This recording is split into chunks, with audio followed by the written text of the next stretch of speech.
Hello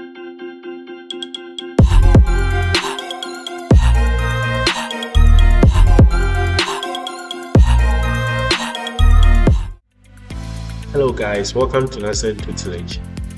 In this video, I'm going to be showing you how you can check for plagiarism using Turnitin. Now, as you may already know, Turnitin is the industry standard software when it comes to plagiarism checks. But the software is not accessible to everybody, but there is an easy way to still run your document or your research project through Turnitin, and that's exactly what I'm going to be showing you in this particular video. But before we begin, don't forget to subscribe to the channel for more comprehensive content. Now, when you head to your browser and you search for Turnitin, the first thing you would do is obviously have to sign up or create an account with Turnitin. Okay, so as a new user, you visit the website and then you click create a new account. You select student if you're a student. Now, the challenge you would face is that in signing up for Turnitin, one of the requirements is that you need to enter your class ID. And this class ID has to be given to you by a tutor or a supervisor. Okay, so this is where the challenge comes in. If you don't have a class ID, you wouldn't be able to sign up for Turnitin. This is the challenge most people face. But then there is this website called Academia.cx. Academia.cx. So what you need to do is that you first have to create an account with Academia.cx. So this is how the interface looks like.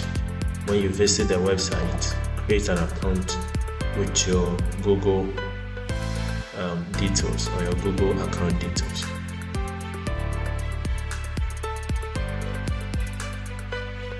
Now, after you've entered your details to create an account, a confirmation message will be sent to your email, which you have to confirm before you would be able to have access.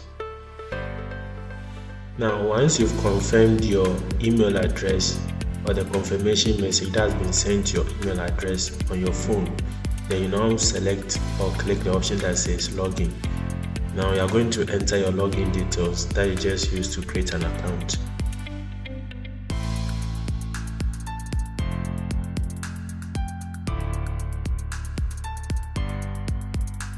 Just like that, you have created an account with Academia.cx. So the next thing you are going to do is to upload the paper or the research project that you want to check for plagiarism.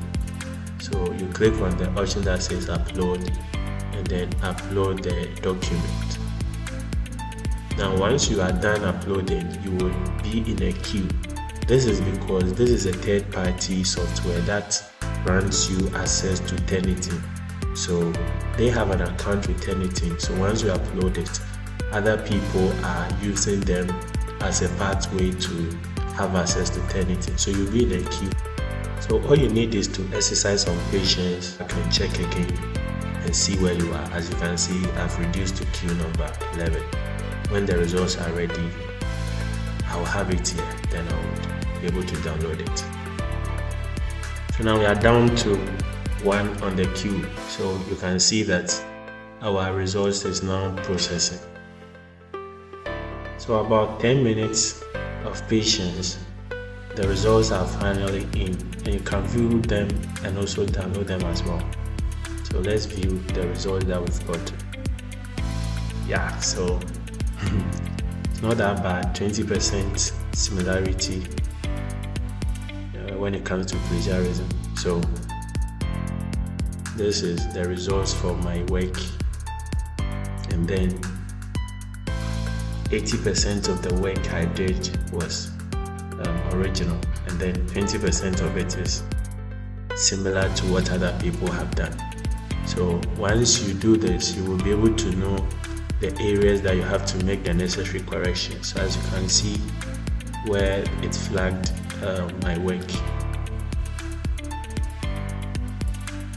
So all the areas that has not been flagged means that it is not similar to any other research paper, and that those areas are solely ideas from me.